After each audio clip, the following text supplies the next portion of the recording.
Patients आते हैं कि भूत प्रेत चढ़ गया, हमने झाड़ फूंक कराई और बीच में दौरे रोके फिर से चालू। एपिलेप्सी जो है वो छुआछूत की बीमारी नहीं है, वो लाइलाज बीमारी नहीं है, उसका मेंटल फिजिकल डेवलपमेंट इसके लिए हमारे पास ब्रांड एम्बेसडर नहीं है। ठीक है, मतलब ideally in an ideal word इस चीज़ के लिए ब्रांड एम्बेसडर होना चाहिए, बजाय कि पान तंबाकू शराब और इन सब के लिए। उसके मुंह में पहले कुछ चम्मच डाल देंगे, हाथ डाल देंगे, उसके मुंह में पानी डाल देंगे कि पानी पिलाएं, उसको जल्दी होश में आ जाएगा, या फिर उसको जूता सूंघाने लग जाएंगे, जबकि ये सब कुछ एग्जैक्टली अपोजिट है जो हमें करना चाहिए। कि मुंह में कुछ भी नुकीला सामान नहीं डालें, जैसे चम्मच डालना या कुछ, या अपना हाथ भी ना डालें, क्योंकि दांत इतने टाइट होते हैं कि आपने अपनी उंगली डाली, आपकी उंगली कट सकती है। कि अगर लंबा दौरा है, आप अगर आजकल सबके पास स्मार्टफोन है तो आप एक वीडियो बना लो और हमें आके दिखा दो। मिर्गी के ज़्यादातर दौरे सोते हुए आते, छोटे साइंस को मिस किया और फिर एक बड़ा दौरा इतना बड़ा आया या ऐसी जगह आया कि वो आपके लिए लाइफ थ्रेटनिंग हो गया। फॉर एग्जाम्पल, आप कहीं पानी के पास खड़े हैं, आप कहीं आग के पास खड़े हैं, किचन में खड़े हुए हैं, या आप ऊंचाई पे खड़े हैं। तो हाथ पैर का झटकना सब बता रहे, बट वो शुरुआत में कैसा हुआ? तो आपके दौरे पड़ने से पहले आपको क्या सिम्टम आए, दौरे के ड्यूरिंग क्या हुआ, और दौरे के बाद भी बहुत इंपॉर्टेंट है। जिन लोगों को एपिलेप्सी है भी सही, उनके बच्चों में एपिलेप्सी होने के चांसेस बहुत कम ही होते हैं, क्योंकि अगर आप नींद सही नहीं करेंगे तो दवाइयों पे भी दौरे आने का रिस्क रहता है। मेरे पास आए तो आपकी उम्र थी 15 साल, अब आप हो गए 18 साल, आपका वजन था 50 किलो, अब आपका वजन है 70 किलो, तो अब दवाई की डोज भी बदल गई। तो वो आपके लिए हानिकारक है और अंदर बच्चे के लिए भी हानिकारक है। It can lead to premature labour, और अगर आप अर्ली हैं, फर्स्ट ट्राइमेस्टर हैं अगर अपनी प्रेगनेंसी में, तो स्पॉन्टेनियस अबॉर्शंस का भी चांस रहता है। You can have a miscarriage. So seizure की मेडिसिन बिल्कुल बंद नहीं करनी है।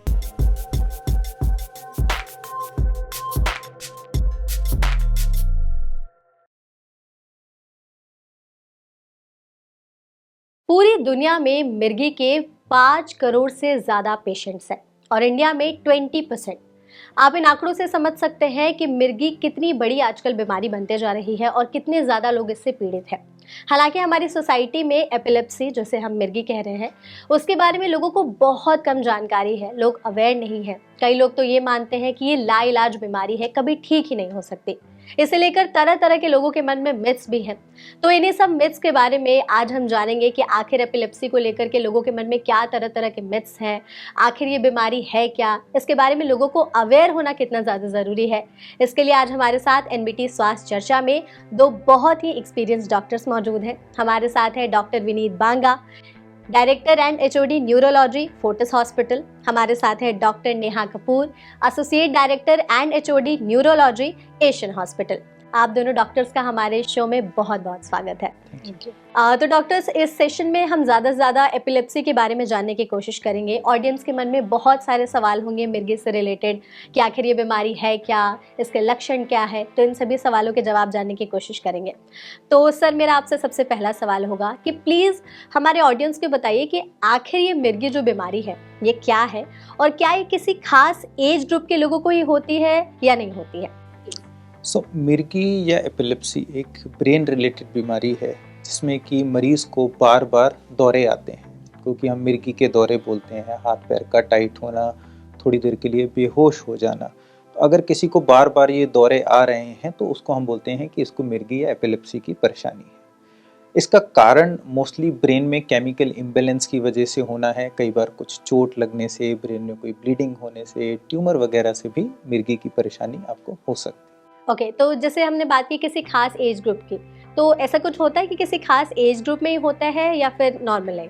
मिर्गी ज़्यादा कॉमनली पाई जाती है हमारे यंग एज में, चाइल्डहुड में, या जब हम ओल्ड हो जाते हैं एल्डरली पॉपुलेशन में, जैसे 60s 70s में, उसमें, या फिर व्हेन यू आर यंग, जैसे चाइल्डहुड में, बिफोर 10, बिफोर 15। जो बीच वाला एज है, जो एडल्टहुड है, उसमें रिलेटिवली मिर्गी के चांसेस थोड़े कम होते हैं। बट ऐसा नहीं कि नहीं होती, मिर्गी किसी भी एज पे हो सकती है, बट ज़्यादातर एज के एक्सट्रीम्स में ज़्यादा कॉमन होती है। बच्चों में या बूढ़ों में इसके होने के ज़्यादा चांसेस होते हैं। ओके, तो आपने ये चीज़ बताई कि जैसे बच्चे और बूढ़ों में ज़्यादा चांसेस होते हैं एपिलेप्सी के। मैम, आपसे मेरा दूसरा सवाल होगा कि एपिलेप्सी के शुरुआती लक्षण क्या हो सकते हैं और कौन से ऐसे साइंस हैं हमारी बॉडी में जिससे हम समझ सकते हैं कि हाँ, ये एपिलेप्सी ही है? सो एपिलेप्सी जो एक कॉमन टाइप जिसको हम देखते हैं आम तौर पे कि हाथ पैर का झटक जाना, आंखें ऊपर को चढ़ जाना, मुंह से झाग आना, और कभी कभार पेशेंट्स की जीभ भी कट जाती है या कपड़ों में यूरिन की भी पैसेज हो जाता है। सो ये एक बहुत कॉमन टाइप ऑफ सिम्टम है जो हमें दिखता है, बट इसके अलावा मिर्गी के बहुत सारे और हज़ारों लक्षण हैं जो हम लोग बहुत बार नहीं समझ पाते हैं। जैसे छोटा सा झटका आना, कि हमारा बस एक पार्ट है वो झटकता है, जिसको हम मायोक्लोनिक जर्क्स भी कहते हैं। और ये ऐसी मिर्गी में पाया जाता है जिससे जो जेनेटिक रिलेटेड या एज रिलेटेड, जिसको हम जनरलाइज्ड एपिलेप्सी में कहते हैं, जेएमई में। और कभी कभार ये अननोटिस जाता है क्योंकि ये छोटे से झटके आते हैं, पेशेंट को रियलाइज़ नहीं होता है, और वो आगे चल के हो सकता है कि 2 साल या 5 साल बाद ऐसे फुल ब्लोन सीजर की तरह प्रेजेंट करे, जिसमें मैं कह रही हूँ कि हाथ पैर झटकते हैं, मुंह से झाग आता है, ऊपर आंखें चढ़ती हैं। और कभी कभार बहुत ही सटल सिम्टम्स होते हैं, जैसे कि सेंसरी सिम्टम्स आ जाना, कि हमें सिर्फ कुछ महसूस होता है कि कुछ चींटी जैसा रेंग रहा है या कुछ सुन हो गया है हाथ, या कभी कभार हमारी जो सेंसेस जो होते हैं जैसे आइज़ की या नोज़ की या ईयर्स की, इनमें हमें कुछ सिम्टम्स आते हैं for a very short period of time, और वो कुछ टाइम बाद फिर वो रिजॉल्व कर जाते हैं, पर ये बार बार होते रहते हैं। सो आपको कुछ सडनली कोई रबड़ की स्मेल की ऐसी स्मेल फील होएगी फॉर कुछ ड्यूरेशन, कुछ 1 मिनट या 5 मिनट, ज़्यादा लंबा नहीं। या आपको आंखों के सामने सडनली कुछ कलर्स या कुछ आपको ईयर से रिलेटेड कुछ आपको आवाज़ें आती हैं, एंड आफ्टर सम टाइम ये एक जनरलाइज सीजर में कन्वर्ट हो जाती हैं। तो मिर्गी के बहुत सारे सिम्टम्स हैं, एंड बेहोश होना 50 to 60% ऑफ सीजर्स में बेहोशी हो जाती है, बट और भी बहुत सारे जो हैं सिम्टम्स, उनमें ज़रूरी नहीं है कि बेहोशी होए। इसलिए सीजर्स को क्लासीफाई भी किया गया है जनरलाइज्ड एंड फोकल, मतलब एंड एक है कि बेहोशी हो जाती है या बेहोशी नहीं होती है, और एक पर्टिकुलर हाथ में ही झटके आ रहे हैं तो वो फोकल सीजर हो जाता है, और जब चारों हाथ पैर में हो जाता है तो वो एक जनरलाइज सीजर को कहा जाता है। ओके, तो आपने जैसा कि बताया कि कंटिन्यूअस अगर ये सिम्टम्स दिखाई दे रहे हैं तो इसका मतलब रिपीटेडली, हाँ रिपीटेडली, तो फिर ये इम्पॉर्टेंट है, और आप डेफिनेटली एक न्यूरोलॉजिस्ट को मिलें सो दैट कि वो पिकअप हो पाए, क्योंकि बड़ी मिर्गी के जो सिम्टम्स होते हैं वो दिख जाते हैं, बट ये जो सटल सिम्टम्स होते हैं वो आप इनिशियली पिकअप नहीं कर पाते हो, और फिर वो आगे चल के कुछ सालों बाद फिर वो फुल ब्लोन सीजर्स की तरह प्रेजेंट कर सकते हैं। एग्जैक्टली मेरा अगला सवाल भी इसी से रिलेटेड है। सर आपसे पूछना चाहेंगे कि कई बार क्या होता है, लोगों को जैसे बचपन से ही मिर्गी होती है लेकिन वो कुछ साइंस को नज़रअंदाज कर देते हैं, और अचानक से फॉर एग्जांपल 10-15 साल के बाद उन्हें पहला अटैक आया, तब जा करके उन्होंने जब डॉक्टर से चेकअप कराया तो उन्हें पता चला कि इन्हें एपिलेप्सी थी काफ़ी टाइम से, बट इन्होंने साइंस को इग्नोर कर दिया। तो वैसे कुछ स्पेसिफिक साइंस जो हमें बिल्कुल भी नहीं इग्नोर करने चाहिए हमारी बॉडी में, ताकि आगे चलकर इसका खतरा भी ना बने, और अगर पता भी हो तो हम इसे आसानी से इसका इलाज करा सकें। सबसे बड़ी प्रॉब्लम ये है कि एपिलेप्सी जो है उसके बारे में आज के टाइम में भी जो सोसाइटी है उसमें ऐसा है कि पता चल जाएगा एपिलेप्सी है तो पता नहीं क्या। कई बारी हमें पता होता है कि ये जो परेशानी हुई है ये एपिलेप्सी या मिर्गी से रिलेटेड है, फिर भी हमारा खुद का मन मानने को तैयार नहीं होता कि हमें एपिलेप्सी है। तो आप क्या करते हो, इग्नोर करते हो। माना बहुत बार पेशेंट आते हैं, सर मेरे को अभी दौरा आ गया, मैं बैठा था, मैं बेहोश हो गया। लेकिन फिर हम पूछते हैं क्या पहले कभी हुआ था? हाँ सर, एक बार पहले 5 साल पहले रात को मैं सोया था, जब मैं सुबह उठा तो मेरी जीभ कटी हुई थी और मेरे हाथ पैर में बहुत दर्द हो रहा था। अब हो सकता है कि वो उसको सोते हुए रात में सीजर ही आया हो, जिसकी या एपिलेप्सी सोते हुए भी आ सकता है। सो मिर्गी के ज्यादातर दौरे सोते हुए आते हैं, अच्छा, जागते हुए कम आते हैं। उस टाइम पर लोगों को पता चल पाता है ये चीज या नहीं, उनको नहीं पता चलता, बिकॉज नींद में दौरा आया। जब उनकी नींद खुली तो उनको लगे दौरा तो आ चुका होता है, हाथ पे टाइट होके वो दौरा चला गया है। अब जब उनको होश आएगा तो उनके हाथ पैर में दर्द होगा, जबान जो जीभ है उसमें कट लगा हो सकता है। लेकिन जब ऐसा होता है तो लोग मोस्टली इस बात को इग्नोर कर देते हैं कि हमें ऐसा कुछ हुआ भी था। कई बारी जैसे बच्चों में बहुत कॉमनली होता है कि स्कूल से फ़ोन आ रहा है कि आपका बच्चा बार बार बेहोश हो रहा है या वो पढ़ाई में फोकस नहीं है। तो जैसा कि भी मैडम बता रहे थे कि जनरली हमको एक एपिलेप्सी पता है जिसमें हाथ पैर टाइट होते हैं। बहुत बार एपिलेप्सी आती होती है जिसमें आप थोड़ी देर के लिए आपका अटेंशन चला जाता है, आप देख रहे हो सामने टीचर पढ़ा रहा है लेकिन आपको कुछ समझ नहीं आया। तो कई बार ये छोटे छोटे साइंस होते हैं। माना स्कूल से फ़ोन आ रहा है बच्चों के लिए कि बच्चा आपका बार बार बेहोश हो जाता है, बच्चा आपका बार बार इनअटेंटिव हो रहा है, हम कुछ पढ़ा रहे होते हैं, ये कुछ और जगह देख रहा होता है, हमारी बात ध्यान से नहीं सुन रहा होता। तो ये बहुत छोटे छोटे साइंस हैं जिनको अगर हम फोकस करें तो हम एपिलेप्सी का पता कर सकते हैं। The good thing about epilepsy is कि जितना जल्दी आप इसको ट्रीट करते हो उतना कम चांस है कि आगे लाइफ लॉन्ग आपको रहेगी परेशानी। और जितना दौरे आते रहते हैं, हर दौरा अपने साथ और ज़्यादा दौरा लाने का चांस रखता है। सो ये बहुत ज़रूरी है कि अगर आपको पता चलता है कि एपिलेप्सी है तो आप टाइमली इलाज कराएं। मोर ओवर इसका एक और साइड इफेक्ट ये भी होता है कि अगर आपने जल्दी इलाज नहीं कराया या आपने छोटे साइंस को मिस किया और फिर एक बड़ा दौरा इतना बड़ा आया या ऐसी जगह आया कि वो आपके लिए लाइफ थ्रेटनिंग हो गया। फॉर एग्जांपल, आप कहीं पानी के पास खड़े हैं, आप कहीं आग के पास खड़े हैं, किचन में खड़े हुए हैं या आप ऊंचाई पे खड़े हैं, सो उसकी वजह से आपको चोट लग सकती है, जल सकते हैं, आप डूब सकते हैं, आपकी लाइफ थ्रेटनिंग एक कॉम्प्लिकेशन। तो अगर हमें पहले पता है कि हमको ये परेशानियां हैं, जो मैंने सटल साइन बताया कि नींद में सोते हुए आपका जीभ कट गई, या आपका स्कूल में से फ़ोन आ रहा है, बच्चा अटेंटिव नहीं है, थोड़ी देर के लिए बेहोश हो जाता है या थोड़ी देर के लिए इधर उधर देखने लग जाता है। बहुत छोटे बच्चों में जैसे नवजात शिशु होते हैं, उसमें अचानक से हाथ पे टाइट होना, तो माँ बाप इग्नोर कर देते हैं, अरे काँप रहा होगा, ये तो एपिलेप्सी हो ही नहीं सकता। तो ज़रूरी है अगर आपको ऐसे छोटे छोटे सटल बड़े महीन बहुत मामूली से साइंस भी दिख रहे हैं, आप उसको इग्नोर ना करें। हो सकता है आप न्यूरोलॉजिस्ट के पास जाएं और वो कहें नहीं ये दौरा नहीं, लेकिन अगर होगा एटलीस्ट तो आपको पता चल जाएगा और आप उसका टाइमली ट्रीटमेंट ले पाएंगे। बिल्कुल, आपने सही कहा कि जैसे लोगों को एग्जैक्टली इसके बारे में अवेयरनेस नहीं है लोगों को, तो इस वजह से वो छोटे छोटे सिम्टम्स मिस कर देते हैं और आगे चल के प्रॉब्लम इतनी बड़ी हो जाती है। इसमें मैं एक और चीज़ ऐड करना चाहूँगी। दंगल फेम एक्ट्रेस है फातिमा सना शेख, तो उन्होंने अपने एक इंटरव्यू में बताया था कि उनको मिर्गी है, तो उनको दौरे पड़ते हैं। तो जब दंगल की शूटिंग चल रही थी तो उन्हें इस बात से डर लगता था कि कहीं मुझे शूट के टाइम पर अटैक ना आ जाए, क्योंकि लोग कहते थे कि उसने ड्रग्स लिया है या तो उसके ऊपर भूत प्रेत का साया है। तो कई लोग ऐसा भी बोल देते कि अगर किसी को मिर्गी के दौरे आ रहे हैं, भाई से भूत ने पकड़ लिया है, या फिर ये ड्रग्स लेती है, नशे करती है, इस वजह से ओवरडोज की वजह से उसको इस तरह की चीज़ें हो रही है। तो वही है कि अवेयर होना, जितना ज़्यादा लोगों को अवेयरनेस मतलब फैलाएंगे उसके बारे में, उतना लोग जानेंगे। तो जैसा कि डॉक्टर्स ने बताया है कि आपको इन छोटे छोटे सिम्टम्स को भी बिल्कुल नज़रअंदाज नहीं करना है, नहीं तो आगे चलकर ये बीमारी और भी ज़्यादा बड़ी हो सकती है। मैम, आपसे एक और मेरा सवाल होगा कि क्या मिर्गी के दौरे के अलग अलग टाइप्स हो सकते हैं, और अगर होते हैं तो उनके सिम्टम्स कैसे अलग अलग होते हैं? मिर्गी की एक बहुत बड़ी क्लासिफिकेशन है और मैं बहुत ही सरल तरीके से कोशिश करती हूँ आपको बताने की। तो जैसे मैंने इनिशियली कहा कि हम लोग इसको ब्रॉडली क्लासिफाई करते हैं जनरलाइज्ड या फोकल सीजर्स में, क्योंकि उस पर हमारा ट्रीटमेंट भी थोड़ा सा डिफ़र करता है। और उसके अलावा ये है कि जनरलाइज्ड के नीचे भी बहुत सारे होते हैं कि हाथ पैर झटके, या आपका सिर्फ जर्क्स आ रहा है, या आप कहीं बात करते करते खो जाते हैं, जिनको एब्सेंट सीजर्स भी कहा गया है। तो जनरलाइज सीजर्स के अंदर भी बहुत सारे टाइप्स होते हैं सीजर्स के, और उसी तरीके से फोकल के भी बहुत टाइप्स होते हैं। कॉमनली जनरलाइज सीजर्स में क्या होता है कि हमें बेहोशी होती ही है, और फोकल सीजर्स में होता है कि हमारे को बेहोशी हो भी सकती है और नहीं भी हो सकती। जैसे डॉक्टर साहब ने बताया कि कभी कभार बस बच्चा बैठा या आप और मैं बैठे हैं और मुझे कॉन्वर्सेशन का पार्ट नहीं समझ में आया, या मैं फिर से आपसे पूछती हूँ भाई फिर से बोलना आपने क्या कहा, या मैं कॉन्वर्सेशन पूरी खत्म हो जाती हूँ, मैं बोलती हूँ मेरे अभी क्या बात मुझे समझ में नहीं आई, या मैं आपसे फिर से वो रिपीट क्वेश्चन पूछती हूँ। तो ये एक एब्सेंट सीजर का एक टाइप हो जाता है।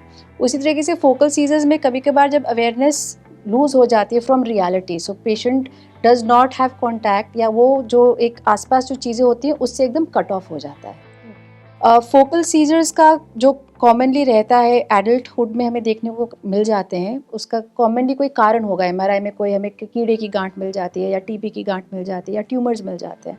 तो जनरली फोकल सीजर्स को हम एक ब्रेन के स्ट्रक्चरल कारण या पैथोलॉजी या लीजन के साथ हम एसोसिएट कर पाते हैं। जनरलाइज सीजर्स कॉमनली जो होते हैं वो हमारे बचपन से हो सकते हैं, या बचपन में कोई इंसल्ट हुआ जो एडल्टहुड में आके प्रेजेंट कर रहा है। ओके, तो ये सारी चीज़ें भी होती है कि बचपन में अगर किसी के सामने कुछ, जैसे आप कह रहे हैं, इंसल्ट हुआ। So what I mean to say is कि फिब्राइल सीजर्स एक बीमारी होती है जो जनरली 5 to 6 ईयर्स तक की एज ग्रुप ऑफ बच्चों में देखने को मिलता है। उसमें तेज़ बुखार के साथ बच्चे को दौरे आ सकते हैं। यही फिब्राइल सीजर्स आगे चल के 15 साल बाद या 20 साल बाद सीजर्स की तरह प्रेजेंट करता है, जिसको मीजल टेम्पोरल लोब स्क्लेरोसिस का भी नाम दिया गया है। और उसमें ऐसे सटल सिम्टम्स होते हैं कि आप सडनली आप गुम हो जाते हो, या आपको अंदर से कुछ फीलिंग आती है कि कुछ स्टमक के ऊपर कुछ आ रहा है, ऑडिटरी हेलुसिनेशंस होने लग जाते हैं, मतलब ये कुछ ऑराज भी होते हैं। कभी कभार पेशेंट्स को पता भी चल जाता है कि हमें सीजर्स होने वाले हैं, जिनको हम कहते हैं कि प्री इक्टल ऑरा, मतलब सीजर पड़ने के पहले के जो सिम्टम्स होते हैं जो मैं आपको डिस्क्राइब कर रही हूँ, वो एक फीलिंग हो सकती है, जैसे डेजा वू हो गया, पेशेंट को फील होता है कि अच्छा ये तो हो चुका है, ये फिर से हो रहा है। एंड एक डेजा वू हो गया, जामिस वू हो गया, बहुत सारे डिरियलाइजेशन एक्सपीरियंसेस होते हैं जो नॉर्मल नहीं होते हैं, एंड वो कुछ सेकेंड्स के लिए होते हैं, और उसके बाद वो पेशेंट या तो बेहोश हो जाता है या उसको दौरे पड़ जाते हैं। So different different types of seizures होते हैं, जैसे मैंने बताया कि बहुत सारी क्लासिफिकेशन है और बहुत ज़्यादा डिटेलिंग इनटू द सिम्टमोलॉजी। सो ये क्लासिफिकेशन जो करी गई है इनिशियली, जब पेशेंट ओपीडी में हमारे पास आता है, हम उसको कोशिश करते हैं कि हम उसको डिफ्रेंशिएट करें कि ये जनरलाइज सीजर है या ये फोकल सीजर है, जो हमें हिस्ट्री के बेसिस में काफ़ी हद तक पता चल जाता है। एंड ऑफ कोर्स उसके बाद जो टेस्ट करके जो भी उसकी फर्दर क्लासिफिकेशन बनती है कि किस टाइप का मिर्गी हो रहा है। एंड ट्रीटमेंट पे भी हमारा फ़र्क पड़ता है कि हम ये जानें कि किस टाइप का सीज़र है, क्योंकि जो ड्रग्स भी हैं वो पर्टिकुलर, हमारे आजकल बहुत नई ड्रग्स आ गई हैं जो पर्टिकुलर सीज़र को टारगेट करके बहुत अच्छा रिस्पॉन्स देता है as compare to other drugs जो अवेलेबल हैं। तो ये इसलिए हमारा जानना बहुत ज़रूरी है कि किस टाइप का मिर्गी का दौरा पड़ रहा है। इसलिए हमारी पेशेंट्स हमेशा यही अर्ज रहती है कि आपको मिर्गी के दौरे के टाइम पे क्या हुआ है आप ये बताओ। बेहोशी सब बता देते हैं, चारों हाथ पैर के झटकना सब बता दें, बट वो शुरुआत में कैसा हुआ, तो आपके दौरे पड़ने से पहले आपको क्या सिम्टम आए, दौरे के ड्यूरिंग क्या हुआ, और दौरे के बाद भी बहुत इंपॉर्टेंट है, क्योंकि पोस्ट सीज़र भी कुछ कुछ सिम्टम्स होते हैं। जैसे मुझे एक साइड का हाथ का फोकल सीज़र हुआ, मेरा सिर्फ राइट हैंड झटक रहा है, सीज़र रुकने के बाद वो हो सकता है मेरा राइट हाथ उठे ही ना, जिसको टॉर्ट्स पैरेसिस भी कहा गया है कि सीज़र के बाद ट्रांजेंटली कुछ टाइम के लिए वो पर्टिकुलर हाथ कमज़ोर हो सकता है। तो वो भी हमारा जानना ज़रूरी है, क्योंकि वो हमें हेल्प करता है लोकलाइजेशन या लैटरलाइजेशन में कि ये दिमाग के किस हिस्से से दौरा आ रहा है। सो इसलिए इट इज़ इम्पॉर्टेंट। एंड बहुत बार हम पेशेंट्स को ये कहते हैं, रिलेटिव्स को कहते हैं कि अगर लंबा दौरा है, आप अगर आजकल सबके पास स्मार्टफोन है, तो आप एक वीडियो बना लो और हमें आके दिखा दो।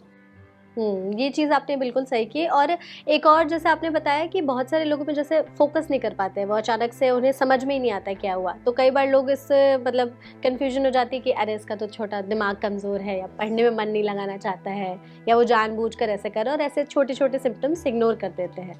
तो बेटर होगा अगर हम इन सिम्टम्स को पहले पहचानें, तो दौरे के टाइप को भी पहचान सकते हैं और उसी हिसाब से ट्रीटमेंट भी जल्दी हो सकती है और उसका असर भी जल्दी देखने को मिल सकता है। सर, मेरा आपसे जैसे अगला सवाल होगा, ट्रीटमेंट की बात चल रही थी। बहुत सारे लोग ऐसे होते हैं कि किसी के सामने अचानक से दूसरे इंसान को मिर्गी का अटैक आ गया। अब जैसे कि मेरा एग्जांपल ले लीजिए, मुझे पता नहीं है कि उस इंसान को मिर्गी का अटैक आ रहा है या मुझे अब नेक्स्ट क्या करना है। तो ऐसी सिचुएशन में उस इंसान को या उसके आसपास अगर कोई भी मौजूद हो, किसी को मिर्गी का अटैक आ जाए, तो कैसे उनको ट्रीट करना चाहिए? सो जनरली जो मिर्गी के अटैक जिसमें बेहोशी आती है, जिसमें कि हाथ पैर अचानक से टाइट हो जाएंगे, आपके टीथ जो हैं वो क्लिंच हो जाएंगे, दांत एकदम टाइट हो जाएंगे, आप बेहोश होकर तुरंत गिर पड़ोगे, तो ये दौरे ऐसे होते हैं जो कि एक बहुत बड़ी प्रॉब्लम हो सकती है, बिकॉज आपको चोट लग सकती है। एंड जनरली इसी टाइम में हमें पता होना चाहिए कि हमें क्या करना चाहिए। अब जो लोग करते हैं वो क्या करते हैं, वो उसको पहले सीधा करेंगे, उसके मुंह में पहले कुछ चम्मच डाल देंगे, हाथ डाल देंगे, उसके मुंह में पानी डाल देंगे कि पानी पिलाएं, उसको जल्दी होश में आ जाएगा, या फिर उसको जूता सूंघाने लग जाएंगे। जबकि ये सब कुछ एग्जैक्टली अपोजिट है जो हमें करना चाहिए।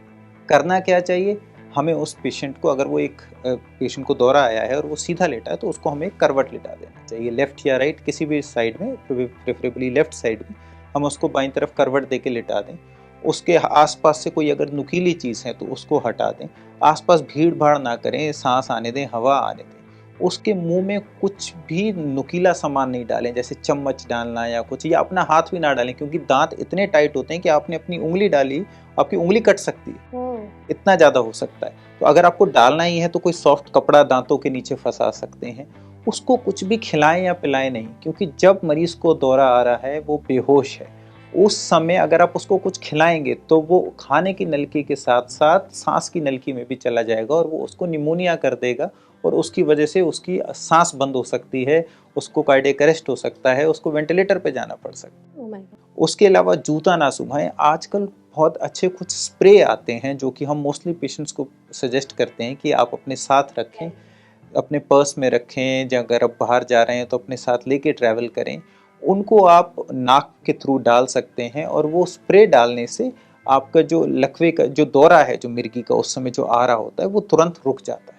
लेकिन ये बहुत ज़रूरी है, एक करवट लिटा दें, मुंह में कुछ खिलाएं पिलाएं नहीं, मुंह में कुछ डालें ना, हवा आने दें, और ये जूता वगैरह बिल्कुल ना सुखाएं, ये स्प्रे है जो आपको बचा सकता है, और करते हम इसका एग्जैक्टली अपोजिट है। तो अगर किसी के सामने ऐसा कुछ दौरा आता है तो हमें ये सब करना चाहिए। बिल्कुल, जैसा कि सर ने बताया कि अगर किसी के सामने मिर्गी का अटैक आ जाता है तो जूता सुंघाने, मोजा सुंघाने और मुंह में चम्मच डालने के बजाय आप जो एक्चुअल इफेक्टिव चीज़ें हैं उसे करिए, ताकि पेशेंट को भी उस टाइम पर आराम मिल सके। ठीक है मैम, मेरा अगला सवाल आपसे होगा कि जानवी कपूर और वरुण धवन की एक मूवी आई थी कुछ 1-2 साल पहले, बवाल, जिसमें जानवी कपूर को बचपन से मिर्गी की प्रॉब्लम थी। उनकी शादी हो जाती है, लेकिन शादी से पहले वो वरुण धवन से कहती है कि मुझे मिर्गी के दौरे आते हैं, लेकिन कई सालों से नहीं आए हैं। तो वरुण धवन ने कहा कि जब इतने सालों से नहीं आए हैं तो अब क्या आएंगे। बट शादी वाले दिन ही जानवी कपूर को मिर्गी का अटैक आ जाता है। तो बाद में वो बताती है कि एक्चुअली वो बहुत ज़्यादा नर्वस हो गई थी, बहुत घबराहट हो रही थी उन्हें, इस वजह से उन्हें अचानक से अटैक आ गया। तो क्या ट्रिगर पॉइंट्स होते हैं, और ऐसा कुछ हो सकता है कि अगर सालों से अटैक ना आया हो और अचानक से अटैक आ जाए तो ट्रिगर पॉइंट्स क्या क्या होते हैं मिर्गी के? सी इस पर्टिकुलर सिचुएशन को दो तरीके से हम डिस्कस कर सकते हैं। तो एक होता है ट्रू सीजर्स और एक होता है सूडो सीजर्स। सो अगर हम ट्रू सीजर्स की बात करें तो ऐसा होता है कि अगर आपको सपोजिंग चाइल्डहुड, जैसे मैंने पहले भी बताया कि फेब्राइल सीजर्स की हिस्ट्री है कि आपको बचपन में, आप 6 साल की कम उम्र में, आपको ऐसे बच्चों को होता है 6 साल के कम उम्र में बुखार आ गया, उसके साथ दौरे पड़ गए और वो एक सिंगल सीजर आया या 2-3 सीजर्स आ गए, बट वो फीवर के साथ ही आ रहे हैं और वो फेब्राइल सीजर्स की तरह लेबल किए जाते हैं। आफ्टर 5-6 ईयर्स उनको वो रेकर भी नहीं करते, बट वो febrile seizures can trigger a generalize seizure. मतलब वो फेब्राइल सीजर एक सीजर की तरह प्रेजेंट कर सकते हैं 10 ईयर्स बाद, 20 ईयर्स बाद। ये बताना मुश्किल है, हर पेशेंट में नहीं होता है, बट हाँ कुछ पेशेंट्स में ये हो जाता है। तो वो हो सकता है कि वही वाला एक सिचुएशन रहा हो कि कभी बचपन में एक बुखार के साथ सीजर्स आए, उसमें पेशेंट्स को लॉन्ग टर्म दौरे की दवाइयाँ नहीं दी जाती हैं क्योंकि फेब्राइल सीजर्स 6 ईयर्स के बाद नहीं होते हैं। तो जब भी दवाई दी जाती है तो एक चीज़ का हम risk and benefit profile ratio देखते हैं। तो जब आपका बेनिफिट नहीं है उस पर्टिकुलर दवाई लेने का तो वो दवाई फिर नहीं दी जाती। बट फेब्राइल सीजर्स हमेशा एक हिस्ट्री में रहता है कि अगर हाँ किसी पर्सन को फेब्राइल सीजर्स है तो वो आगे चल के एक मिर्गी के दौरे में कन्वर्ट हो सकता है। हर पेशेंट में नहीं होता है, हर पर्सन में नहीं होता है, बट हो सकता है। तो ये एक चीज़ है जो कभी भी हो सकती है। वो उनकी शादी पे हो सकता था, हनीमून पे हो सकता था या प्री शादी हो सकता था, बट वो थोड़ी मूवी वैसी बनी कि while that marriage process was going on कि वो सीजर्स उस वक्त पड़े। अब मैं आती हूँ सूडो सीजर्स पे। सूडो सीजर्स एक प्रकार के जो होता है कि पेशेंट को सबकॉन्शियस लेवल पे ड्यू टू एनी स्ट्रेस, सो जैसे हम लोग पेन महसूस करते हैं तो पेन का एक इमोशनल कंपोनेंट डिफाइन किया है कि पेन की वजह से, बहुत सीवियर पेन में बहुत सारे लोग रोने लग जाते हैं, दैट दे कांट, वो टॉलरेट नहीं कर पाते हैं पेन को। तो उसी तरीके से एक इमोशनल प्रोसेस जो ब्रेन में चल रही होती है उसकी भी कुछ फिजिकल फॉर्म्स हम फील करते हैं कि कोई बहुत ज़्यादा स्ट्रेस्ड है तो टेंशन टाइप हेडेक्स हो जाती है, कुछ बहुत सारी चीज़ें हैं जो मैनिफेस्ट करते हैं। हम अगर एपिलेप्सी की बात करें तो अगर कोई मानसिक तनाव या कोई मेंटल स्ट्रेस हो रहा हो तो वो ऐसे एक फिजिकल फॉर्म की तरह सूडो सीजर्स की तरह प्रेजेंट कर सकते हैं। उसको हम ट्रू सीजर्स इसलिए नहीं कहते, सूडो का नाम इसलिए दिया कि मतलब वो असली में दौरे नहीं है, बट वो दौरे जैसा like, it is a mimic, it is a seizure mimic. तो उसमें दौरे की दवाइयाँ बिल्कुल नहीं दी जाती हैं, उसकी ट्रीटमेंट लाइन ही अलग होती है। तो स्ट्रेसफुल सिचुएशन में सूडो सीजर्स प्रेसिपिटेट हो सकते हैं। ट्रू सीजर्स को प्रेसिपिटेट होना स्ट्रेसफुल कंडीशन में वो अलग ही सेटिंग होती है कि आप सपोजिंग आपने रात भर सोए नहीं हो, भाई कल मेरा एग्ज़ाम है या कल मेरा कोई कहीं पे मुझे ट्रैवल करना है, रात भर मैं सोई नहीं हूँ, तो sleep deprivation is a stressful condition of the body जो सीजर ट्रिगर कर सकता है। तो ये कुछ ट्रिगर पॉइंट्स हैं कि हमने ढंग से सोए नहीं है। कॉमनली डायबिटिक्स में आपने बहुत ज़्यादा दवाई ले ली, इंसुलिन ले लिया, आपका शुगर लो हो गया, वो भी एक बॉडी की स्ट्रेसफुल कंडीशन है जो हम मेटाबॉलिक डिरेंजमेंट में कहते हैं। Low sugar less than 40 can trigger seizure, it can trigger coma also, मतलब पेशेंट पूरा बेहोश हो सकता है, तो आपको ये भी एक ट्रिगर पॉइंट हो सकता है। सो हर पेशेंट एक इंडिविजुअलाइज्ड बेस्ड रहता है, मतलब हर पेशेंट की जो हमारी अप्रोच होती है उस पेशेंट से सेंट्रिक होती है, इंडिविजुअलाइज्ड होती है कि इस पेशेंट का क्या कारण है। इसलिए बहुत ज़रूरी होता है कि चाहे आपको ट्रू सीजर हो रहे हैं या सूडो सीजर हो रहे हैं, आप एक न्यूरोलॉजिस्ट से मिले ताकि ये कंप्लीट जो सेटिंग है सीजर की वो पिकअप और वो आइडेंटिफाई हो पाए, क्योंकि वो बहुत ज़रूरी है जानना कि आगे दौरे को कैसे मैनेज करना है, दवाइयाँ किस टाइप की देनी है और क्या क्या ट्रिगर पॉइंट्स हमें अवॉइड करना है। तो किसी को डायबिटीज़ है तो लो शुगर अवॉइड करना, नहीं तो वो बार बार शुगर लो करेगा तो दौरे पड़ सकते हैं। उसमें दौरे की दवाइयों का लंबा रोल बिल्कुल भी नहीं है।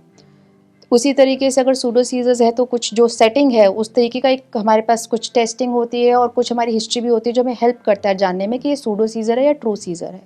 उसी तरीके से बहुत सारे इलेक्ट्रोलाइट अरेंजमेंट्स होते हैं, जैसे सोडियम कम हो जाना, कैल्शियम कम हो जाना, या कोई पेशेंट को कुछ डायलिसिस चल रहे से किडनी के पेशेंट्स होते हैं, तो ये कुछ कुछ सेटिंग होती हैं जो ट्रिगर पॉइंट्स होते हैं, जिसको हमने अक्यूट सिम्टोमेटिक सीजर का भी हमने नाम दिया गया है कि एक पर्टिकुलर बॉडी में कंडीशन है जो स्ट्रेसफुल कह लो या मेटाबॉलिक इलेक्ट्रोलाइट डिरेंजमेंट कह लो, उसके कारण सीजर ट्रिगर हो जाते हैं। वंस वो हम आइडेंटिफाई करते हैं पेशेंट में, तो वो पेशेंट को हम क्लियर स्ट्रेट इंस्ट्रक्शंस देते हैं कि ये आपको मॉनिटर करना है और ये सारी चीज़ें आपको अवॉइड करनी है। और जनरल पॉपुलेशन जो सीजर्स के पेशेंट्स को होते हैं उनको कहा जाता है कि आपकी नींद कम नहीं होनी चाहिए, आपकी कम से कम रात की 7 से 8 घंटे की नींद होनी चाहिए, क्योंकि अगर आप नींद सही नहीं करेंगे तो दवाइयों पे भी दौरे आने का रिस्क रहता है। ओके तो ये सारे जो ट्रिगर पॉइंट्स आपने बताए इसको प्लीज़ ध्यान में रखिए। अगर किसी को भी जो हमारी वीडियो देख रहे हैं उन्हें एपिलेप्सी है तो इन ट्रिगर पॉइंट्स को आप पहचानिए और अपने न्यूरोलॉजिस्ट से मिलिए, जैसा कि आपने बताया, ताकि उसको और अच्छे तरीके से उसका इलाज किया जा सके। सर आपसे एक और सवाल होगा कि जैसा मैम कह रही थी कि और हमने बात भी की कि बचपन में अगर ये एपिलेप्सी की बीमारी अगर किसी को है तो कितने चांसेस है कि किसी एक पर्टिकुलर एज ग्रुप में जाकर के वो ठीक हो जाएंगे, क्या ऐसे कुछ चांसेस हैं या नहीं है? बचपन में ज़्यादातर दौरे जो बचपन में होते हैं वो जब एडल्टहुड आता है तो वो ठीक हो जाते हैं। ये बचपन के दौरों की अच्छी बात है। कुछ स्पेसिफिक टाइप्स हैं जो जैसे चाइल्डहुड एब्सेंस एपिलेप्सी और बहुत सारी एपिलेप्सीज ऐसी होती हैं जिसमें कि जैसे आपकी एज बढ़ती है, प्यूबर्टी आती है, हार्मोन्स चेंज होते हैं बॉडी में और सीजर्स आने रुक जाते हैं। और लेकिन कुछ टाइप की सीजर्स ऐसे भी होते हैं जो लाइफ लॉन्ग कंटिन्यू करते हैं। जैसे एक टाइप सीजर होता है GME जिसको बोलते हैं, 10, 11, 12 साल की उम्र में आता है और फिर वो लाइफ लॉन्ग चलता है। उसकी खास बात ये है कि अगर आप दवाई लेते रहेंगे तो बहुत मिनिमल डोज ऑफ मेडिसिन से ही आप बिल्कुल ठीक रहेंगे, लेकिन अगर दवाई छोड़ेंगे या अल्कोहल कंज्यूम करेंगे या नींद कम होगी तो आपको सीजर आ जाएगा। तो मतलब वैसे उस वाले जो आप बता रहे हैं उस एपिलेप्सी पे दवाई कंटिन्यूअस लेनी पड़ेगी। ओके तो ये सबसे ज़्यादा आई थिंक बिल्कुल। सो चाइल्डहुड में 2 टाइप के सीजर आते हैं, होते हैं इडियोपैथिक जिनका कोई कारण नहीं है, और कुछ चाइल्डहुड जेनेटिक एपिलेप्सीज होती हैं। जो जेनेटिक एपिलेप्सीज होते हैं उन सब में लाइफ लॉन्ग आपको ट्रीटमेंट कंटिन्यू करना है, वो आगे तक आते रहते हैं। और मोस्टली चाइल्डहुड एपिलेप्सीज जैसे आप 14-15 का एज क्रॉस करते हो सीजर्स आने बंद हो जाते हैं, जो कि एक अच्छी बात है। और एक इसके साथ एक और अच्छी बात है कि जो बचपन में दौरे आते हैं, ज़्यादातर दौरों का बच्चे के मानसिक और शारीरिक डेवलपमेंट पर कोई फ़र्क नहीं, ना तो उसकी पढ़ाई में कोई फ़र्क पड़ेगा, ना उसकी बॉडीली एक्टिविटीज़ में कोई फ़र्क पड़ेगा। तो ज़्यादातर लोगों में एक बहुत कॉमन वो है कि बच्चे को अब दौरा हो गया, अब ये क्या सर पढ़ पाएगा? हाँ बिल्कुल पढ़ पाएगा। कितने सारे साइंटिस्ट हुए जिनको एपिलेप्सी थी, ठीक है। Abraham Lincoln president of USA, उनको था एपिलेप्सी। सो ऐसा नहीं है कि अगर किसी को एपिलेप्सी है तो वो पढ़ नहीं सकता या वो स्पोर्ट्स में पार्ट नहीं कर सकता। आपने एक एग्जांपल दिया सानिया शेख का, सो बहुत सारे ऐसे एग्जांपल हैं जिसमें मतलब वो एक्टर हैं। तो शी ऑब्वियसली शी इज दंगल में भी वो सब अपने स्टंट्स या रोल्स वो कर ही रही थी। सो उससे उसके बेसिकली फिजिकल या मेंटल डेवलपमेंट पे कोई फ़र्क नहीं पड़ता। So to cut it short is कि मोस्टली चाइल्डहुड एपिलेप्सीज जब एडल्टहुड आता है तो वो ठीक हो जाते हैं। कुछ childhood epilepsies specially genetic epilepsies ऐसी हैं जो कि पूरी एज कंटिन्यू रह सकती है। तो मैम मेरा आपसे अगला सवाल होगा कि बच्चों में और एडल्ट में एपिलेप्सी के जो लक्षण होते हैं क्या अलग होते हैं या सिमिलर होते हैं? बचपन में कुछ जेनेटिक एपिलेप्सीज हैं जिनके स्पेसिफिक सिम्टम्स होते हैं, बट एज सच कोई अलग तरीके की एपिलेप्सी नहीं है कि जो एडल्ट्स में होती है और बच्चों में नहीं होती, या बच्चों में होती तो एडल्ट्स में नहीं हो सकती है। एपिलेप्सी को ऐसे हम डिवाइड नहीं करते हैं। एपिलेप्सी का जो क्लासिफिकेशन जो मैंने बताया वो उनके सिम्टम्स पे डिपेंडेंट है, और जो कारण जिसको हम देखते हैं कि इडियोपैथिक, जेनेटिक, सिम्प्टोमेटिक या एपिलेप्सी सिंड्रोम या एपिलेप्सी एन्सेफेलोपैथी, तो वो कुछ है कि उस तरीके से क्लासिफिकेशन बना हुआ है। हाँ, बच्चों के कुछ एपिलेप्सी सिंड्रोम्स होते हैं जो वो एडल्टहुड तक जाते हैं, जैसे कुछ LGS सिंड्रोम हो गया या वेस्ट सिंड्रोम हो गया, या बहुत सारे ऐसे सिंड्रोमिक क्लासिफिकेशन है एपिलेप्सी की, जो ये बचपन से ही बच्चों को दौरे पड़ना शुरू हो जाता है। एंड वो जैसे जैसे एज करते हैं तो वो चलते रहते हैं, तो वो दवाइयों से कुछ कंट्रोल में रहते हैं सीजर्स, तो वो हम एडल्टहुड में भी वैसे सीजर्स देखते हैं। बट वो एक स्पेसिफिक हो जाता है कि अच्छा ये बचपन से चाइल्डहुड एपिलेप्सी है जो हमें एडल्ट्स में भी दिख रही है। ओके, मतलब मोस्टली सिमिलर होते हैं, बहुत ज़्यादा अलग नहीं होते हैं। ठीक है, ओके। सर आपसे मेरा एक और सवाल होगा कि मतलब मिर्गी के एग्जैक्ट रीजंस क्या हैं? और बहुत सारे लोग कहते हैं कि ये जेनेटिक ही है, तो मतलब अगर आपके घर परिवार में किसी को है तो वो आगे कैरी फॉरवर्ड होगा ही, तो एग्जैक्ट रीजंस क्या, और क्या सच में मिर्गी होना जेनेटिक है या नहीं? तो मैं दूसरे क्वेश्चन का आंसर पहले करूँगा। मोस्टली एपिलेप्सी जेनेटिक नहीं होती है। सो मोस्टली एपिलेप्सी जो है वो स्पोरेडिक होती है, इडियोपैथिक होती है, जिसका कोई जेनेटिक रीज़न नहीं है, कोई जेनेटिक लिंकेज नहीं है। इनफैक्ट जिन लोगों को एपिलेप्सी है भी सही, उनके बच्चों में एपिलेप्सी होने के चांसेस बहुत कम ही होते हैं। सो नॉर्मल पॉपुलेशन से हो सकता है थोड़े से ज़्यादा हों, but very less. So genetic epilepsies are very less common as such. आपका पहला सवाल जो था कि एग्जैक्ट रीजंस क्या है, सो एग्जैक्ट रीजन एपिलेप्सी के अलग अलग हो सकते हैं। जो एक होती है इडियोपैथिक एपिलेप्सी, जिसमें कोई कारण नहीं है, it's just simple bad luck.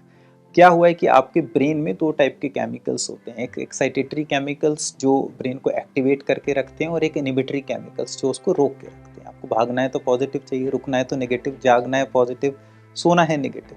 Normally ये बैलेंस में रहते हैं। अगर किसी तरह से इनका बैलेंस बिगड़ जाए, जैसे एक्साइटेटरी वाला जो केमिकल है वो बढ़ जाए और जो इनिबिटरी केमिकल, जो रोकने रखने वाला केमिकल है, वो कम हो जाए, तो क्या होगा, ब्रेन में सडनली एक स्पार्किंग होगा। तो किसी पर्टिकुलर रीजन की वजह से बढ़ते हैं या ऐसे ही बढ़ just bad luck, simple brain bad luck. So वो हो सकता है मुझे हो सकता है आपको हो सकता है किसी को भी हो। सो वो जस्ट एक केमिकल का इम्बैलेंस है जिसकी वजह से सीजर होते हैं, और जब वो ऐसा होता है अचानक से, तो ब्रेन में एक शॉर्ट सर्किट, एक हाई एनर्जी सिचुएशन होती है जिसकी वजह से आपको दौरे। तो मोस्टली इडियोपैथिक स्पोरेडिक कारण होते हैं एपिलेप्सी के, जिसमें केमिकल इम्बैलेंस होता है, बट कुछ एपिलेप्सीज के पेशेंट्स में अलग कारण हो सकते हैं, जैसे कि ब्रेन में कोई ट्यूमर का होना, ब्रेन में कोई गांठ का होना, ब्रेन में ब्लीडिंग का होना, क्लॉट का होना, चोट लगने की वजह से ब्रेन में निशान का बन जाना, तो इन सब से भी एपिलेप्सीज आती है। बट मोस्टली पेशेंट्स में इफ़ यू फाइंड सब कुछ नॉर्मल होता है और सिर्फ ये केमिकल इम्बैलेंस की वजह से एपिलेप्सी होती है। तो जैसा हम लोग पहले भी डिस्कस कर रहे थे, आपने कहा था कि कई लोग कहते हैं कि एपिलेप्सी जिन्हें होती है उनकी एमआरआई नॉर्मल आती है, तो उनकी एमआरआई अबनॉर्मल आनी चाहिए, तो ये वाली क्या बात? मोस्टली जो पेशेंट्स हमारे पास आते हैं वो कहते हैं, डॉक्टर साहब आपने बताया मेरे बच्चे को या मेरे रिश्तेदार को मिर्गी की दिक्कत है, बट इसका एमआरआई और ईईजी आपने कराया, ये तो नॉर्मल है, तो ये नॉर्मल है तो फिर एपिलेप्सी कैसे है? तो यही मैं उनको बताता हूँ कि मोस्टली जो एपिलेप्सी का कारण है वो केमिकल इम्बैलेंस है, तो वो किसी ब्रेन के एमआरआई में पिकअप नहीं होगा। ब्रेन के एमआरआई में तो कोई ट्यूमर वगैरह पिक होगा, और ईईजी भी आपकी ब्रेन में जो स्पार्किंग है, जैसे हार्ट का ईसीजी होता है, ऐसे ब्रेन का ईईजी होता है, तो वो भी आपके ब्रेन में स्पार्किंग कुछ पकड़ेगा, लेकिन वो तभी पकड़ सकता है जब उस समय हो रही है। लेकिन मिर्गी के मरीज में हमेशा तो स्पार्किंग नहीं हो रही, जिस समय उसको दौरा आया तभी हो रही है। तो इसीलिए अगर आप ईईजी और एमआरआई नॉर्मली पेशेंट्स का कराएंगे, सो 85 to 90% पेशेंट्स का एमआरआई और ईईजी दोनों नॉर्मल होता है, बट इसका ये बिल्कुल मतलब नहीं है कि उन्हें एपिलेप्सी नहीं। ठीक है, तो मतलब जिन लोगों में कंफ्यूजन होगा एमआरआई को लेकर के, और जो एग्जैक्ट रीज़न जानना चाहते हैं, तो सबसे पहले तो सर ने बताया कि brain bad luck, and then जैसे कि सर ने बताया कि एमआरआई वाली जो चीज़ भी है वो नॉर्मल अब नॉर्मल होना, उससे कोई मैटर नहीं होता उससे। ओके मैम, मेरा आपसे सवाल होगा कि मिर्गी को सही करने के लिए कोई ऐसा कोई मार्केट में नया इफेक्टिव तरीका आया है जो एकदम पाथ ब्रेकिंग साबित हुआ हो, और इसे कैसे ठीक किया जा सकता है, मतलब कोई ऐसा तरीका आप बताइए इलाज? एपिलेप्सी की जो ट्रीटमेंट है वो बहुत ही साइंटिफिक बेसिस पे हुई है, बहुत रिसर्च हुई है इस फील्ड में। सो हमारे पास मेडिसिन है, ड्रग्स अवेलेबल हैं, और अगर पेशेंट ड्रग्स पे कंट्रोल नहीं आता है तो there are epilepsy surgeries, and DBS has also been shown to be proven as effective to control seizures. But जो second two जो मैं आपको options बता रही हूँ कि epilepsy surgery या DBS या vagus nerve stimulation भी कुछ है available as a treatment option, वो बहुत ही selected group of patients के लिए ही approved है। So अगर आपके पास 10 या मैं कहूँ कि आपके पास 100 पेशेंट्स है एपिलेप्सी के, तो हो सकता है उनमें से 5 या 10 में ही ये ट्रीटमेंट ऑप्शन हम एक्सरसाइज कर पाएँ, बाकी 90% पेशेंट्स को हमें ट्रीटमेंट जो ड्रग्स होती हैं उसी से ही हमें मैनेज करना होता है। तो हम सर्जरी या DBS पे कब आते हैं, वो तब आते हैं जब हमारी मेडिकल ट्रीटमेंट फेल होती है, कि हमने 2 to 3 गुड सीजर मेडिकेशंस दी हैं पेशेंट्स को, ड्रग रिफ्रैक्टरी हो रहा है कि सीजर्स की मेडिसिन लेते हुए पेशेंट को दौरे पड़ रहे हैं, और हमें ब्रेन में ऐसे हमने एक लीजन, एक एरिया हम आइसोलेट कर लेते हैं जहाँ से हम ये पता कर पाते हैं कि दौरे कहाँ से शुरू हो रहे हैं, और उसमें बहुत सारे एक प्री सर्जरी वर्कअप होता है जिसमें देखा जाता है कि इस अगर ब्रेन के एरिया की हम अगर सर्जरी करते हैं तो दौरे हमारे कम हो जाते हैं या बंद हो जाते हैं। So epilepsy surgery is a very patient based, patient पे डिपेंड, उसके क्लिनिकल प्रोफाइल पे, MRI पे, पेट स्पेक्ट, आजकल MEG एक इमेजिंग टेक्निक है जो हम यूज़ करते हैं कुछ पेशेंट्स में जो एपिलेप्सी सर्जरी के लिए हम लोग जिनको कंसिडर कर रहे होते हैं। तो बट वो सारी चीज़ें बहुत ही स्पेसिफिक पॉपुलेशन के लिए है। ओके, ठीक है। तो मतलब जैसे आपने कहा कि पेशेंट टू पेशेंट डिपेंड करता है कि इसका इलाज कैसे किया जा सकता है। ठीक है। सर, आपसे मेरा एक और सवाल होगा कि अगर जैसे हमने बात की ट्रीटमेंट्स की कि इलाज कैसे, इलाज के दौरान जो मिर्गी के पेशेंट्स हैं उन्हें क्या स्पेशल केयर करनी चाहिए अपनी, या उनके परिवार वालों को कैसे उनका ध्यान रखना चाहिए? तो सबसे पहला तो केयर करना चाहिए कि आप अपनी मेडिसिन जो दवाइयाँ हैं वो टाइम पे। सबसे इम्पॉर्टेंट बात ये है, जो मोस्टली पेशेंट्स जिनको दवाई मिर्गी का इलाज चलते चलते भी दौरे आते हैं, सबसे बड़ा कारण यही है कि वो दवाई नहीं लेते, टाइम पे नहीं लेते, डोज प्रॉपर नहीं लेते। तो ये तो सबसे पहली चीज़, दवाई टाइम पे लें, प्रॉपर डोज में लें, जो आपके डॉक्टर ने सजेस्ट किया वो लें। ये नहीं कि डॉक्टर साहब ने बोला है कि सुबह शाम खाना है, डॉक्टर साहब हम तो एक ही बार ले रहे थे, तो इस तरीके से ना करें। दूसरी चीज़, अपनी नींद पूरी करें। अगर आपकी नींद कम होगी तो एपिलेप्सी का एक बहुत बड़ा ट्रिगर या प्रेसिपिटेटिंग फैक्टर या एक कारण होता है मिर्गी के दौरे आने का, नींद का कम। इनफैक्ट जो अपने बवाल मूवी का डिस्कशन किया था उसमें शायद एक कारण ये भी हो सकता है कि उस लड़की की उस दिन शादी थी तो वो सोई नहीं, तो उसको सीजर आ गए, तो उस तरीके से उसको बनाया नहीं गया। बट हाँ, अगर आप एक एंगल से देखें तो ये भी हो सकता है। ठीक है। The third thing is alcohol. So alcohol बहुत केसेस में सीजर्स को, मिर्गी के दौरों को प्रेसिपिटेट करता है। तो पहली चीज, दवाई टाइम पे ना खाना, नींद पूरी नहीं लेना, शराब पीना, देन स्क्रीन टाइम ज़्यादा होना। मतलब आप नॉर्मल स्क्रीन टाइम 1-2 घंटे का कोई फ़र्क नहीं पड़ता, लेकिन अगर आपका स्क्रीन टाइम बहुत ज़्यादा है, स्पेशली आप अगर अंधेरे में बैठ के फ़ोन चला रहे हैं, तो वो कुछ फोटो सेंसिटिव एपिलेप्सीज होती हैं जिसमें दौरे आने के चांस रहते हैं। तो जिनकी जैसे डेस्क जॉब है, जो लैपटॉप कंप्यूटर पे काम ही करते हैं, सो ऐसा नहीं है कि आप लिखते रहेंगे तो आ ही जाएगा, बट कुछ पर्टिकुलर पेशेंट्स में होता है। जैसे कुछ पेशेंट्स में हमने देखा है कि चेकर बोर्ड पैटर्न अगर उनके सामने आता है, जैसे अभी मेरे पास एक पेशेंट आया था जो ज्वेलर था और वो ज्वेलरी में एक चीज़ को बाइंडिंग करते हैं, तो उस समय वहाँ से फुलझड़ियाँ सी रंग बिरंगे निकलते हैं। जब वो देखता था तो उसको सीजर आता था, वो जब वही देखता था तभी उसको सीजर आता था। ठीक है। सो अगर ऐसा हो रहा है तो इस पैटर्न को देखें आप, अगर ये पैटर्न आ रहा है तो आप अपने डॉक्टर को बताओ। और जो ध्यान रखने वाली बात ये है एपिलेप्सी के पेशेंट्स में, जो मैंने आपको पहले बताया कि जब मिर्गी आए तो आपको क्या करना है आपको पता हो। जैसे आपको पता होना चाहिए कि ये चीज़ करनी है, ये नहीं करनी है, स्प्रेस के बारे में बताया वो। अगर आप ये बेसिक काम करते हैं, अपने डॉक्टर से भी मिलते रहें, अगर आप नहीं मिल सकते हैं ऑनलाइन कंसल्टेशंस लें। एटलीस्ट अगर आपकी एपिलेप्सी कंट्रोल है, बिकॉज कई बार क्या होता है कि हम जो मिर्गी की दवाइयाँ देते हैं वो वजन के हिसाब से देते हैं। जब आप मेरे पास आए तो आपकी उम्र थी 15 साल, अब आप हो गए 18 साल, आपका वजन था 50 किलो, अब आपका वजन है 70 किलो, तो अब दवाई की डोज भी बदल गई। तो कई बार ये लोग क्या करते हैं कि हमारे पास एक बार आए, दवाई ली और वही दवाई खा रहे हैं, लेकिन अब वो दवाई ऊँट के मुंह में जीरे जैसी, तो वो काम नहीं करती। तो अगर शॉर्ट में देखें तो पहली चीज़, दवाई टाइम पे खाएं, अपने डॉक्टर से टाइमली कंसल्ट करें, नींद पूरी लें, अल्कोहल ना लें, स्क्रीन टाइम को हो सके जितना हो सकता है मिनिमम। तो ये बस 4-5 चीज़ें हैं, अगर आप इन पे फोकस करोगे, दैट्स इट। जैसे आपने बताया कि स्क्रीन टाइम बहुत ज़्यादा ना, सोना टाइम पर है हमें, तो ये सारी चीज़ें हम अवॉइड भी रखें और स्पेशल केयर भी करें अगर आपका इलाज चल रहा है तो। ठीक है। मैम, मेरा आपसे सवाल होगा कि कई लोग क्या होते हैं, जैसे कि अगर उन्हें मिर्गी की प्रॉब्लम है एंड शादी हो गई, बच्चा हो गया, प्रेग्नेंट हो गई वो, तो प्रेगनेंसी के टाइम पर अगर किसी को मिर्गी के अटैक्स आ रहे हैं तो क्या करना चाहिए उस टाइम पर, और हम उसे कैसे अवॉइड कर सकते हैं? देखिए, ये बहुत ही इम्पॉर्टेंट है कि हमें समझना चाहिए कि अगर हमें एपिलेप्सी है और हम लोग दवाइयाँ टाइमली लें, प्रेग्नेंट हैं तब तो डेफिनेटली बहुत सारी अभी एंटी एपिलेप्टिक जो सीजर की मेडिसिन है आजकल हैं हमारे पास अवेलेबल, जो प्रेगनेंसी सेफ़ होती हैं। तो जब भी आप प्रेग्नेंट हो आप तुरंत अपने न्यूरोलॉजिस्ट से मिलें, ताकि अगर आप उस प्रेग्नेंट सेफ मेडिसिन में तब तो आपको कोई रिस्क नहीं है। पर अगर बाय चांस अगर आप की कोई ऐसी मेडिसिन चल भी रही है जैसे 10-15 साल से बचपन से चल रही हो और वो हमें लगता है कि अगर प्रेगनेंसी सेफ़ नहीं है, तो there are certain vitamin supplements जो प्रिस्क्राइब किए जाते हैं जो वो साइड इफ़ेक्ट्स को कम करें, ताकि वो प्लेसेंटा क्रॉस करके बेबी पे इफेक्ट ना है। तो इसलिए एपिलेप्सी अगर है और प्रेग्नेंट है तो दौरे की दवाई बंद तो नहीं करनी है। तो वो चीज़ तो बहुत ही इंपॉर्टेंट है, क्योंकि अगर आपको प्रेगनेंसी पे अगर सीजर पड़ता है तो वो आपके लिए हानिकारक है और अंदर बच्चे के लिए भी हानिकारक है। It can lead to premature labour, और अगर आप अर्ली हैं, फर्स्ट ट्राइमेस्टर हैं अगर अपनी प्रेगनेंसी में, तो स्पॉन्टेनियस अबॉर्शंस का भी चांस रहता है। You can have a miscarriage. So seizure की मेडिसिन बिल्कुल बंद नहीं करनी है। ऑफ कोर्स प्रेगनेंसी में एक ये इम्पॉर्टेंट रहता है कि ड्यूरिंग द डिलीवरी जैसे कुछ पेशेंट्स की सिजेरियन होनी है, वेल कंट्रोल्ड सीजर्स हैं तो सिजेरियन के टाइम पे गायनेकोलॉजिस्ट हमेशा एक बार न्यूरोलॉजिस्ट का ओपिनियन लेता है।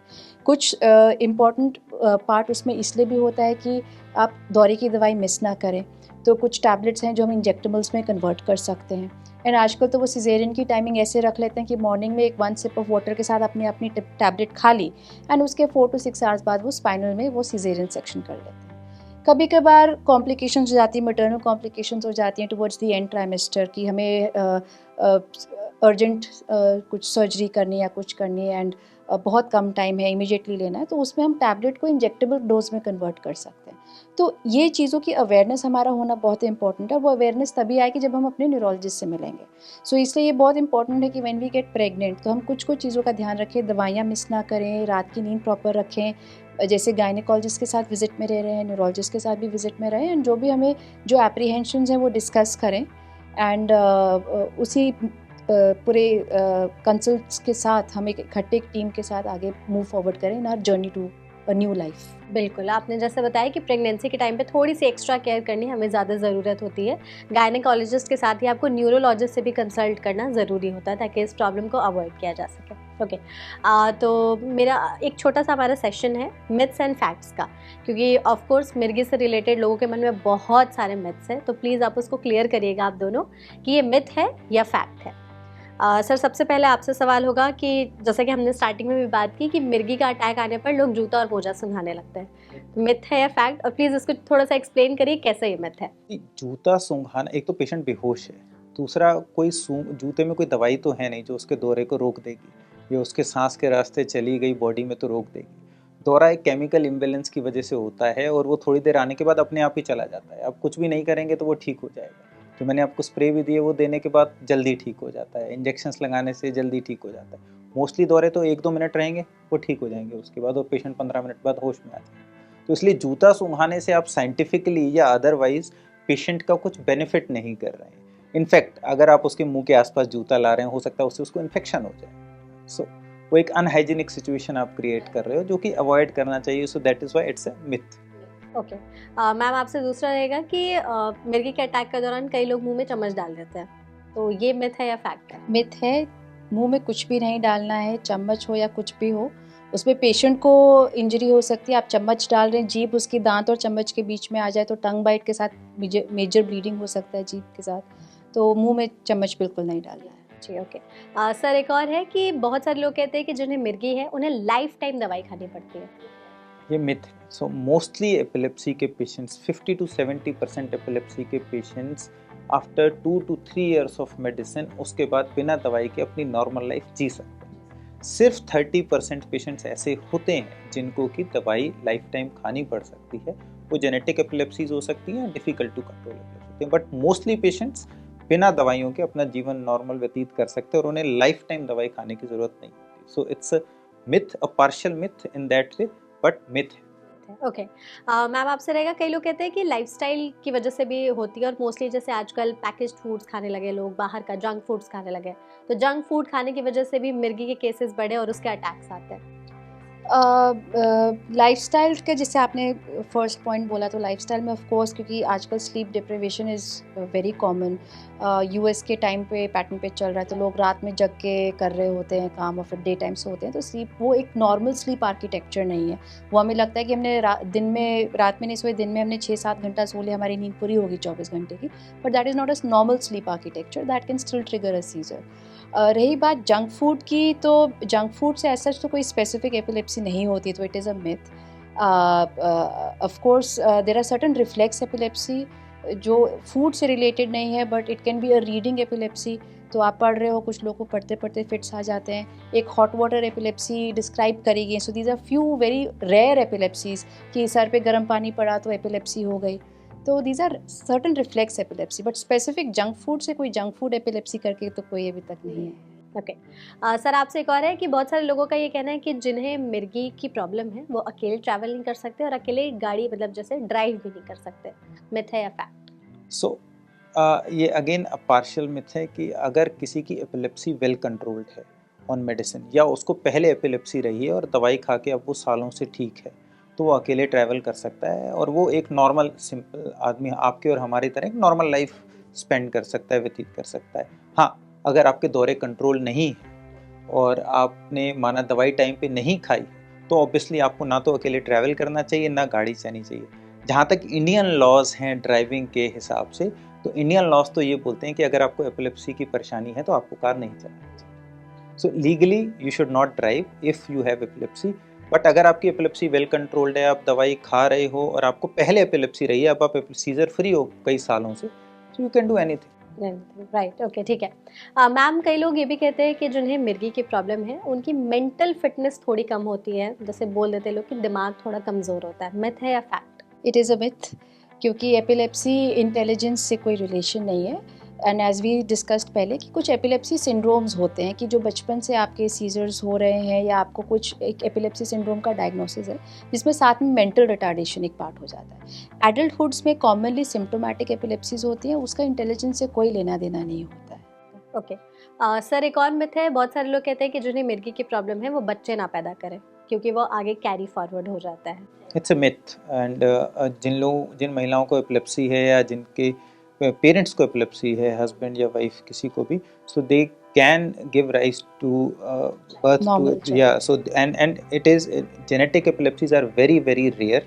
इट इज़ नो अब बियरिंग, इसका कोई फ़र्क नहीं पड़ता बच्चे के डेवलपमेंट पर, फिजिकल डेवलपमेंट पर या मेंटल डेवलपमेंट पर, तो ये पूरी तरह से गलत है। मैम, एक और है, कई लोग कहते हैं जैसे बचपन में कोई सिर की चोट या नॉर्मल भी कई सिर की चोट, ब्रेन इन्फेक्शन और ब्रेन स्ट्रोक, ये सब भी है मिर्गी के कारण, तो that is a fact. Brain infections, brain strokes, या कभी कभी अगर पेनिट्रेटिंग ट्रॉमा या कोई हेड ट्रॉमा जिसकी वजह से ब्रेन के अंदर चोट पड़ी है, तो वो एक एरिया जो होता है जिसमें ये जो इलेक्ट्रिकल डिस्चार्जेस होते हैं वो एक ट्रिगर जोन बन जाता है, जिसकी वजह से दौरे आ सकते हैं। ओके। तो ये तो हमारे एंड से थे, बहुत सारे मतलब लोगों के मन में जो धारणाएं थी उसके बारे में हमने जाना। आप लोगों ने, जैसे अभी आप इतने सारे पेशेंट्स को ट्रीट करते हैं आप दोनों, तो प्लीज़ आप दोनों बताइए कि कुछ ऐसे मिथ्स आपने पेशेंट से सुने हैं या आसपास कहीं मिर्गी से रिलेटेड जो आपको भी सुन के बहुत शॉकिंग लगा हो कि ऐसा तो कुछ होता ही नहीं, तो टोटली मिथ है?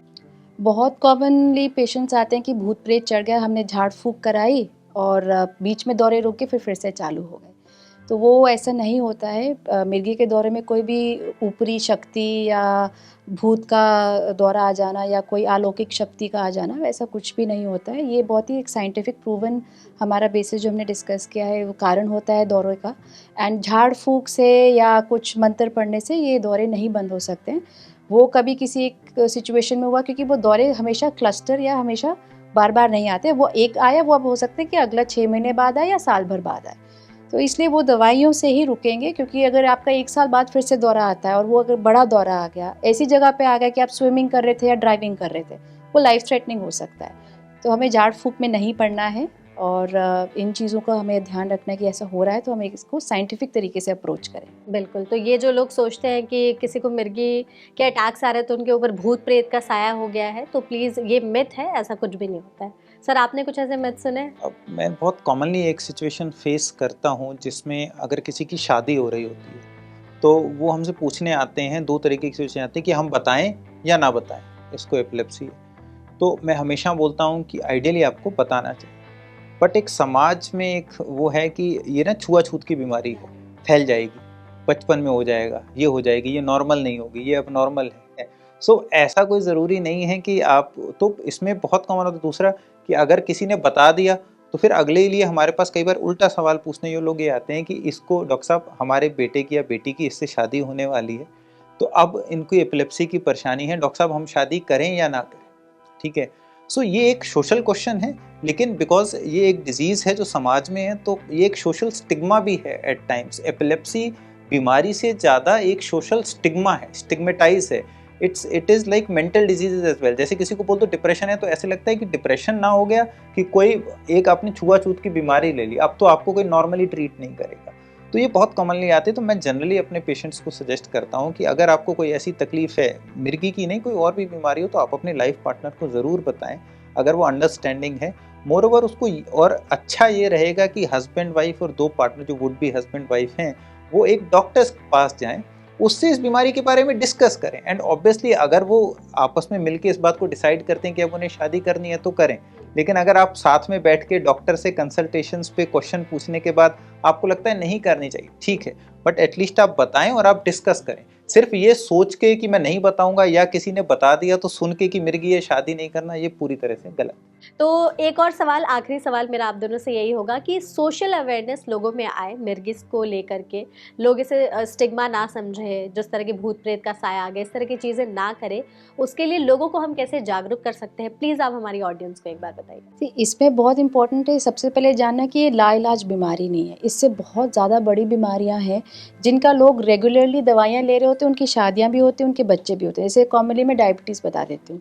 आजकल इतने सारे यंग लोगों को डायबिटीज़ हो रही है, शादी होती है, बच्चे होते हैं, कोई इश्यूज़ नहीं है क्योंकि वो अपनी दवाइयाँ ले रहे हैं और उनकी शुगर्स कंट्रोल है, कोई कॉम्प्लिकेशन नहीं है। It is very easy life for them.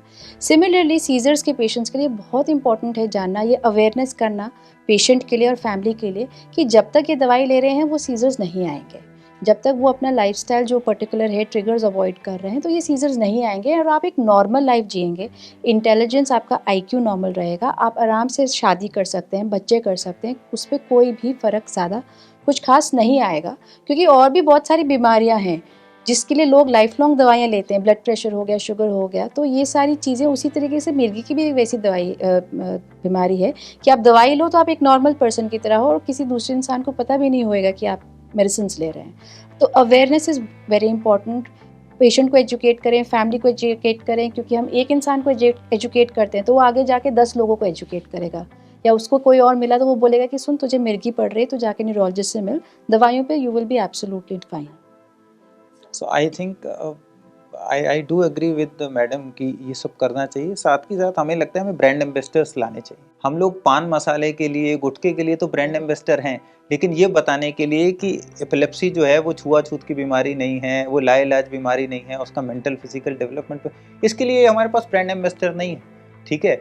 मतलब ideally, in an ideal word, इस चीज़ के लिए ब्रांड एम्बेसडर होना चाहिए बजाय कि पान, तंबाकू, शराब और इन सब के लिए, ठीक है। सो हम लोगों को, अगर हम मासेस को, अगर हम समाज को जाके एजुकेट करेंगे, और अभी आजकल मैं देख रहा हूँ कि जितने लोग एजुकेट होते जा रहे हैं उनकी एक्सेप्टेंस डिजीज़ के लिए बढ़ती है। और बड़ा कॉमन एग्जांपल मैं आपको देता हूँ, हमारे कैमरामैन खड़े हैं चश्मा लगा के, मैं इनका चश्मा उतार दूँ तो क्या ये देख सकते हैं? नहीं। लेकिन क्या इसको बीमारी मान लें हम? क्या इनसे हम ये शूटिंग ना कराएं? नहीं। सो द सेम वे, अगर किसी को एपिलेप्सी है भी सही, वो अगर एक गोली खा के, एक टैबलेट खा के, जिसका कोई साइड इफेक्ट नहीं है, वो पूरी तरह से ठीक रह सकता है, तो क्या ये जस्टिफाइड है कि हम उसको समाज से या एक नॉर्मल सोसाइटी से आउटकास्ट कर दें और उसको अलग नज़रों से देखें? क्यों अलग नज़रों से देखें? उसको एक नॉर्मल इंसान की तरह देखना चाहिए और नॉर्मल उसके लिए कंपैरिजन्स होने चाहिए, ये नहीं कि उसको आप अलग तरीके से देखो। So education, and I think you as a news channel should also encourage people participating as brand ambassadors to raise awareness about these things. Right sir, that's why we conducted this interview. हमने इस interview किया ताकि ज़्यादा से ज़्यादा लोगों तक हम इस बात को पहुंचा सके कि मिर्गी आना, एपिलेप्सी जो है वो किसी तरह की कोई अछूत या छुआछूत टाइप की बीमारी नहीं है, इसे ठीक किया जा सकता है पूरी तरह से। ये इसे कोई लाइलाज बीमारी नहीं है जैसा कि लोग कहते हैं और आउटकास्ट कर देते हैं। जिन लोगों को ये बीमारी होती है उन्हें अलग नज़र से देखा जाता है। तो ये सारी जो टैबूज़ हैं, प्लीज़ इन्हें हटाइए, जितना हो सके खुद को इसके बारे में अवेयर करिए, एजुकेट करिए, और जिन लोगों को ये प्रॉब्लम है उनके साथ आप उन्हें कंसर्न दिखाइए अपना, क्योंकि इस टाइम पर उन्हें आपकी ज़रूरत है, ना कि आप उन्हें इग्नोर करें। तो आई होप इस इंटरव्यू में हमने सारे सवालों के जवाब कवर कर लिए होंगे एपिलेप्सी से रिलेटेड। आई होप आप दोनों को भी इस सेशन में मज़ा आया होगा, आपने एंजॉय किया होगा। थैंक यू सो मच, आप दोनों हमारे साथ जुड़े इस सेशन में, और आई थिंक हमारी ऑडियंस को भी एपिलेप्सी से जुड़े सारे सवालों के जवाब मिल गए होंगे। वीडियो को एंड तक देखने के लिए आपका बहुत बहुत धन्यवाद। वीडियो को आप शेयर ज़रूर करिएगा उन लोगों के साथ जिन्हें एपिलेप्सी है या जिनके घरों में किसी को ये प्रॉब्लम है। Thank you.